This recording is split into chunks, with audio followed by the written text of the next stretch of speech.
साथियों, प्रभु यीशु मसीह के मधुर और मीठे नाम में आपको मेरा पास्टर हरी सैमुअल का प्रेम नमस्कार। जय मसीह की, प्रेज द लॉर्ड। आज मैं जिस अध्याय पर आपका मनन कराने जा रहा हूँ वो है पहला शामुएल और अध्याय 27 और जो विषय है दाऊद का पलिश्तियों के यहाँ शरण लेना। दाऊद का पलिश्तियों के यहाँ शरण लेना।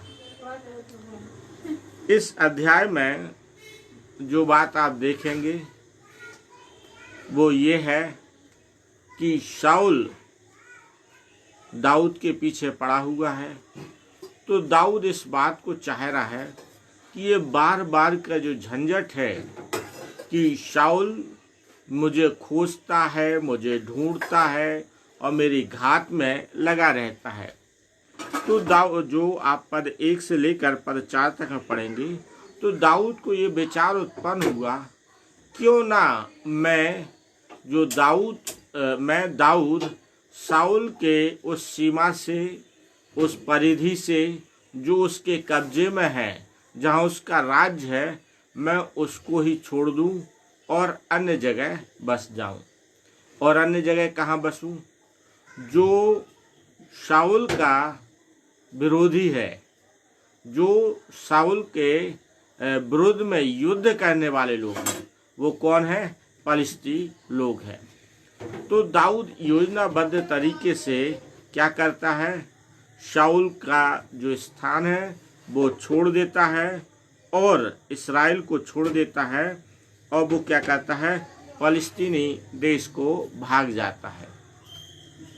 और जब फलस्तीनी देश को दाऊद भाग जाता है तो दाऊद को ये जानकारी मिलती है कि शाऊल को ये जानकारी मिलती है कि दाऊद कहाँ? फलस्तीनी में, दाऊद इस्राएल में नहीं है, वो कहाँ पर है? फलस्तीनियों के बीच में है। तो लिखा है शाऊल ने दाऊद को ढूंढना बंद कर दिया। तो इससे जो एक शिक्षा हमें मिलती है वो यह है कि जब हमारे अपने बार बार हमसे किसी न किसी बात पर झगड़ा करना चाहते हैं, हमारी हानि पहुंचाना चाहते हैं और वो आपके अपने हैं और प्रिय हैं, तो बेहतर ये है झगड़ा समाप्त करने के लिए हमें उनकी जगह से हट जाना पड़ता है। और दाऊद ने भी यही निष्कर्ष निकाला। आप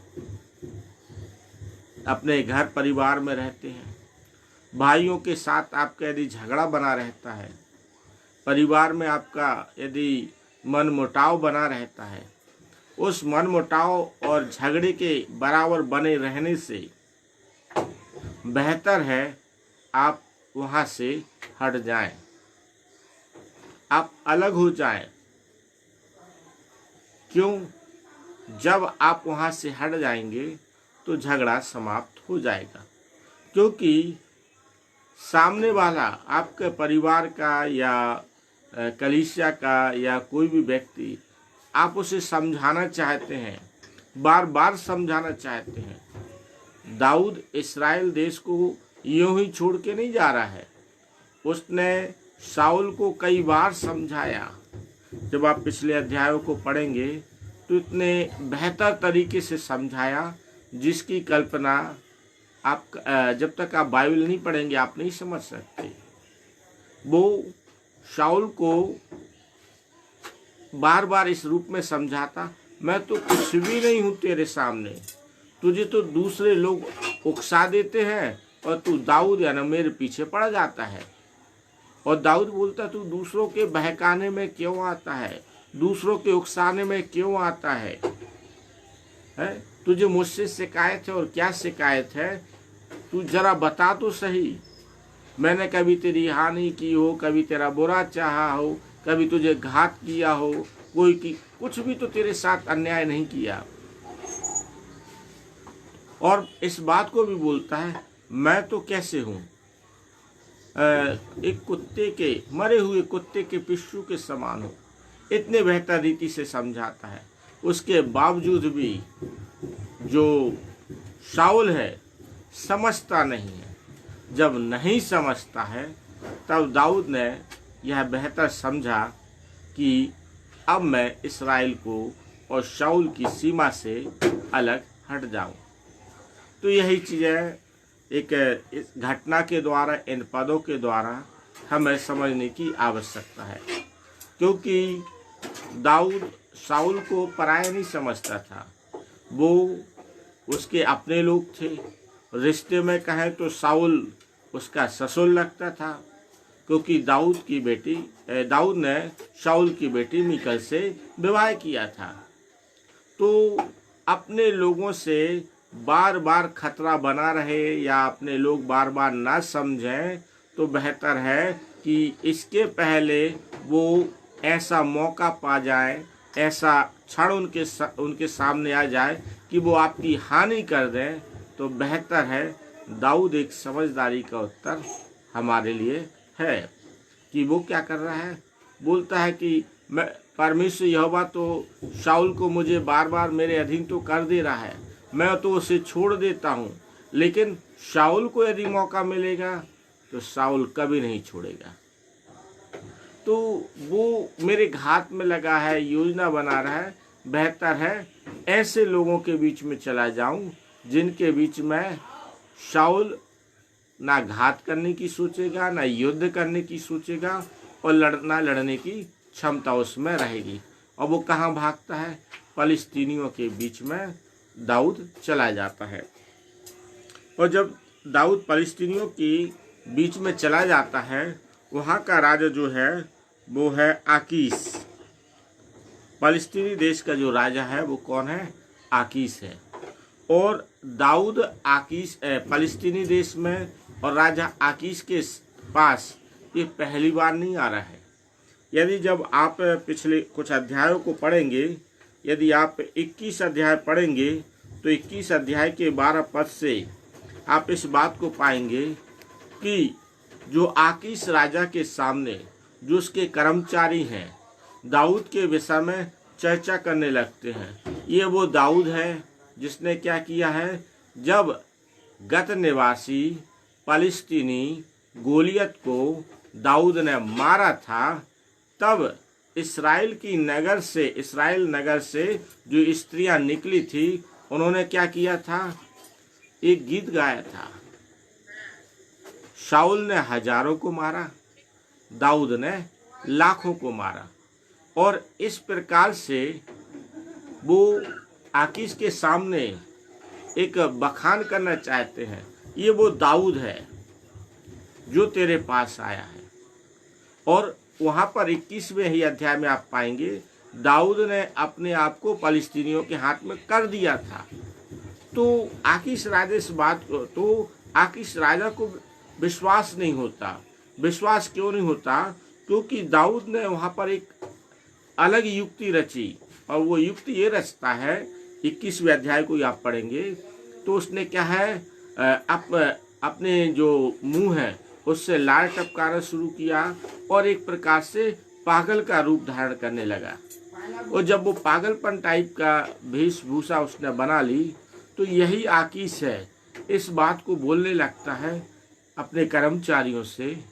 उसका दाऊद के तो हमने बड़ा बखान सुना था, लेकिन ये तो बावला है। तो अपने कर्मचारियों से कहता है, क्या अपने राज्य में बावलों की कमी है जो तुम लोग इससे भी पकड़ के ले आए? आकीश राजा ने विश्वास नहीं किया। लेकिन यहाँ पर अब दाऊद उस रूप में नहीं जा रहा है, बावला बन के पागल बन के नहीं जा रहा।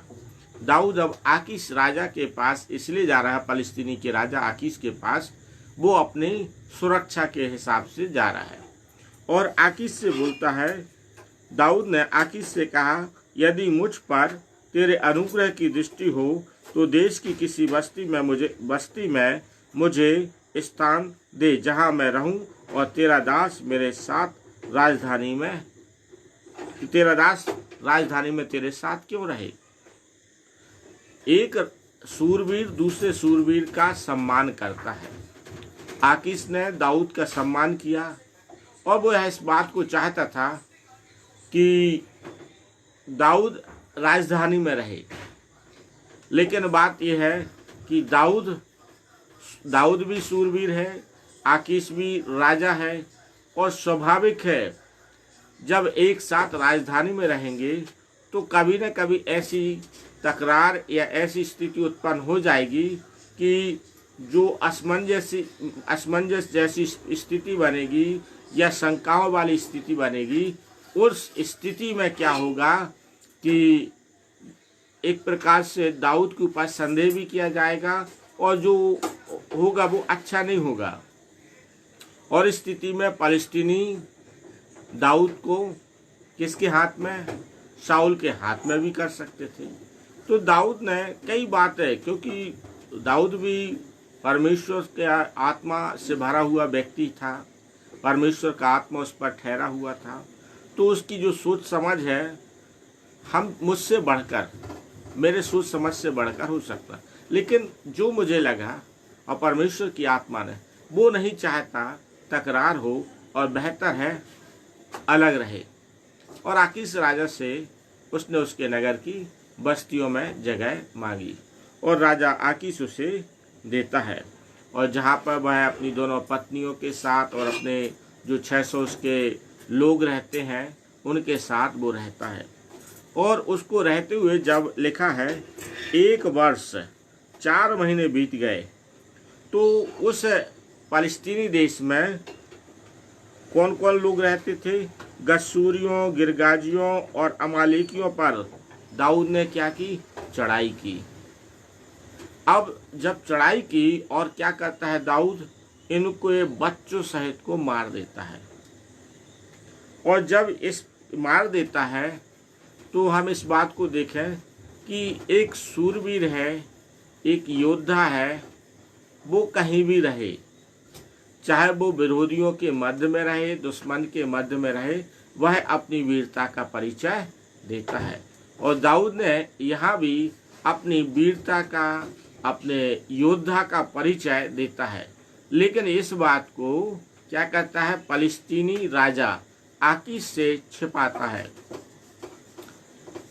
जब आकीश से छिपाता है, क्योंकि दाऊद ने जो गिरगासी थे और अमालेकी थे, इनको बच्चों सहित, स्त्री बच्चों सहित मारा था, ताकि एक समाचार भी आकीश तक ना पहुंचेगा। और जब आकीश इनसे पूछता है, दाऊद से पूछता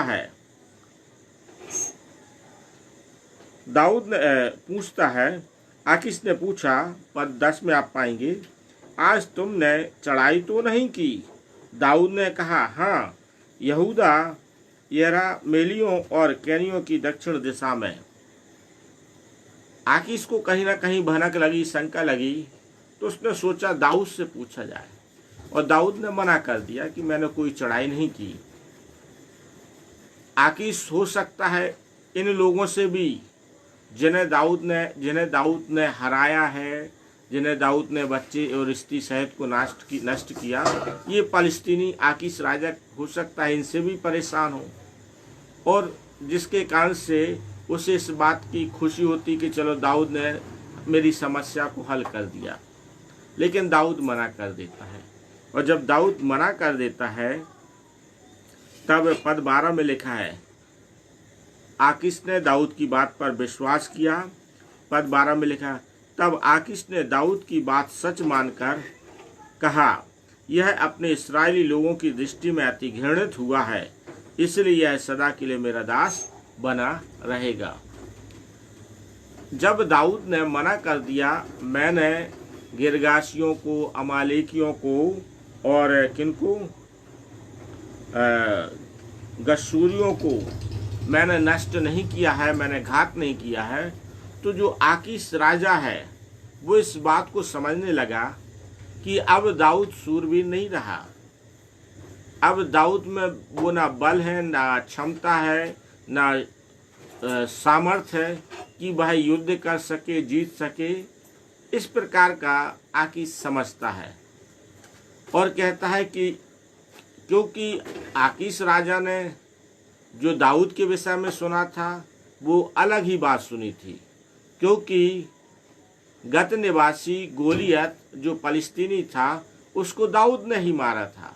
तो लोगों में एक उत्सुकता होती है, जो सूरवीर है जिसने गोलियत जैसे व्यक्ति को मारा है, तो उसके लिए कोई राजा अपने राज्य से क्यों उसको अलग हटाना चाहेगा।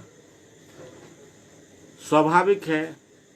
आप देखिए, कोई भी राजा होता है, कोई भी बड़ा अधिकारी होता है, अपने पास कैसे लोगों को रखता है।